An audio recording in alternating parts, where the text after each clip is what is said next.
On ne sait pas, il peut y avoir un petit exploit, même si on n'y croit pas trop, mais l'exploit peut arriver. Après, quand même, Nabil et Ludo, là, quand on regarde l'entraînement, il y a Rudiger qui parle à Modric, qui parle à Mbappé, qui parle à Rodrigo, à qui vous voulez. C'est quand même une équipe, là, maintenant qu'elle tourne. Ils ont froid, vous On a voyez. vu Bellingham avec son bonnet. Enfin, je veux dire, attention, là, on a affaire à des cadors. Hein. Non, mais ils le savent pertinemment. Après, c'est Noël après l'heure. C'est la prime c'est la prime de fin de saison, quoi. Tu t'es fait un parcours magnifique et tu te dis que finalement, ce match-là, c'est que du bonus pour les Brestois. Ils vont être qualifiés de toutes les manières. Ils vont jouer ce barrage. Bon. Qu'est-ce que tu peux attendre de plus ce moi, match-là? je trouve que ce match-là, tu dois. Ce match-là, et j'espère qu'Éric Roy les a conditionnés dans ce sens-là. Zéro pression, zéro truc. Jouez votre match comme vous avez envie de le jouer. Faites-vous plaisir, allez les agresser, prenez des risques, osez, faites des choses. Vous prenez une valise en contre-attaque. Mais c'est pas grave. Et c'est pas grave. Le parcours de Brest, il est déjà. Non, vous pouvez gâcher votre parcours sur deux matchs. Mais non, tu gâches rien. Du tout. Tu gâches rien. Le parcours, il est déjà. Mais il est déjà réussi. Il faut qu'il le joue. Il faut qu'il le joue pour essayer de le gagner. Il faut qu'il le joue pour essayer de le gagner ce match.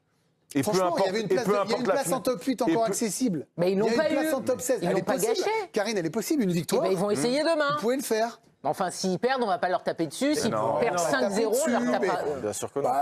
Mais s'ils perdent 5-0, on dira que ce n'est pas les premiers à. Moi, je dis, s'ils en prennent 5, je serais déçu. Mais à un moment, il faut recontextualiser les choses. Je veux bien qu'on vive les choses en temps réel.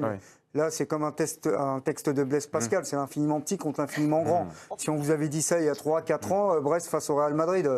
Vous serez là, bon, bah écoute, c'est super, c'est génial. Même il y a 6 mois. Je te crois pas. Lille a battu le Real, hein, les gars, les filles. Je te crois pas. Pardon ? Lille a battu le Real. C'est vrai. Mais là, c'est quand même.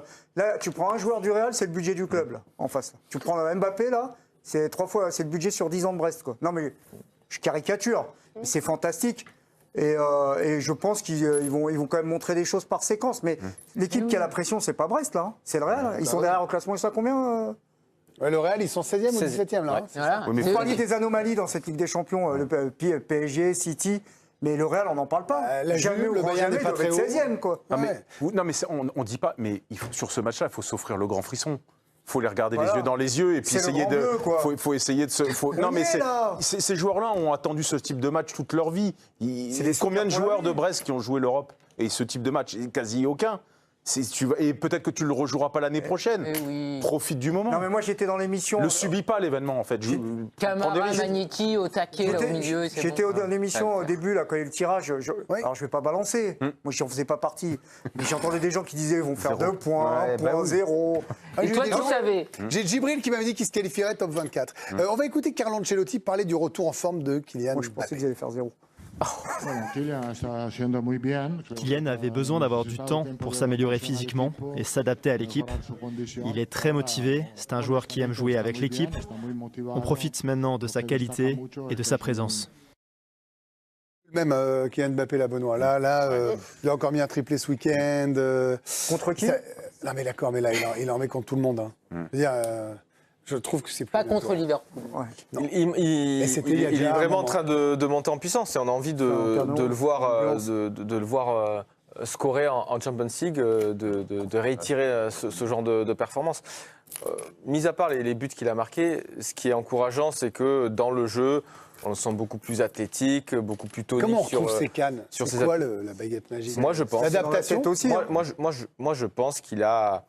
Pour moi, il a perdu un peu de poids, je trouve. Je le trouve beaucoup plus fit. Si vous prenez une comparaison aujourd'hui et avec l'équipe de France. De muscles, vous voulez dire peut-être? Je ne sais pas ce qu'il a fait, s'il a perdu un peu de poids ou s'il a fait moins de muscles. Je trouve qu'il est beaucoup plus fit, beaucoup plus sec qu'auparavant. Et du coup. Puis il a parlé aussi, il s'est libéré la tête. Non, Greg. Et du coup, il va beaucoup plus vite, on le voit. Parce qu'avant, il prenait la profondeur, il allait pas aussi vite. Maintenant, il prend la profondeur.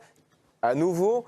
Il commence à aller gratter de vitesse. Donc ça veut dire qu'il s'est passé quelque chose. Et il s'est passé quelque chose, c'est que c'est le meilleur buteur en Europe actuellement, meilleur buteur en club. 8 buts marqués sur l'année civile 2025. Voilà, donc il est redevenu parmi les plus grands buteurs européens à la chasse avec les Lewandowski, les Rafinha. Ça, c'est un premier point qu'on peut lui dire, c'est que sur l'année civile, il est pour l'instant le meilleur buteur, il domine ce classement.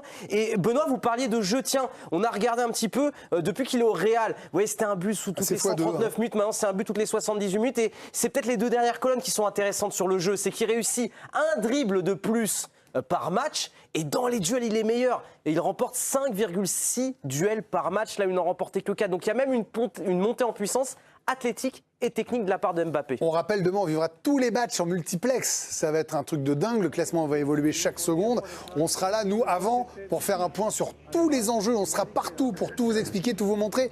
Mais David Aiello, est-ce qu'il y en avait à nouveau que pour Kylian Mbappé en conférence de presse ? Et évidemment, Greg, il n'y en avait que pour Kylian. Il y en a eu pour Kylian avec Thibaut Courtois.